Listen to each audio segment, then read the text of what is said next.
tingnan na natin yung iba't ibang shape dito sa rectangle tool. So kapag diniinan nyo itong rectangle tool, lalabas yung iba't ibang shape. Rectangle, pang create ng rectangle, dinan nyo yung shift, dinan nyo yung alt para pantay sa center.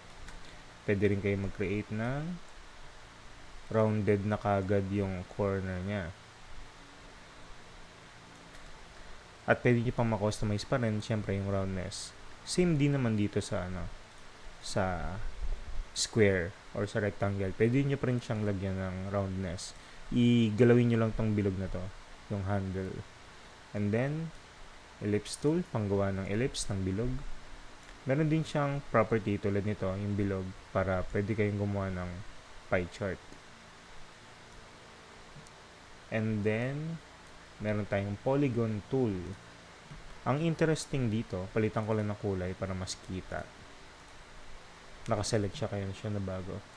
So, polygon tool, click hold, magkikreate kayo ng polygon. Ngayon, habang hindi ko nire-release yung mouse, pwede nyong pindutin yung up and down sa arrow key at magdadagdag kayo ng side. Up and down, dagdag or bawas ng side. And then, i-release nyo na yung mouse kapag okay na kayo doon. Pwede nyo pa rin siyang lagyan ng curve. Galawin nyo lang tong bilog na nag-appear dito. So, punta naman tayo sa kabila. Yung star. So, click hold para makapag-create ng star. Hindi ka pa binibitawan yung mouse. Naka-hold pa rin yung mouse. Pwede nyong dagdagan ng point, up and down. Up para pandagdag ng point. Down, arrow key sa keyboard para bawasan. And then, pwede nyo ring, hindi ko pa nire-release yung mouse, dinan yung control para kung gaano siya ka-pointed. Nakadiin yung control, i-release nyo yung control pag okay na. So, i-resize nyo lang or gawin nyo pang mas matulis. Control yon. Tapos up and down yung pandagdag or bawas ng points. Again, meron din siyang roundness, pero mag-a-appear lang yon kapag nakadiin yung control. So, dinan nyo yung control, ayan, mag-a-appear itong mga handle na to. Pwede nyo i-customize yung roundness ng shape. Last one, nandito yung flare tool. Ito mas ma-appreciate nyo kapag medyo dark yung background So, pwedeng tanggalin ko muna itong mga to. Ito, pwede ko nang gamitin to as background. I-resize ko lang.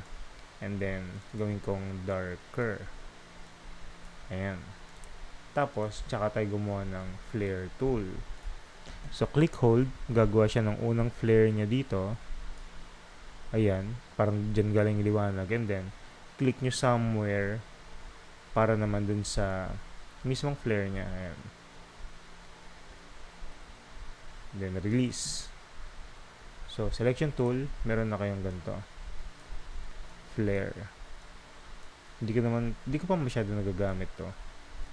Pero, pwede nyo siyang i-expand object, expand,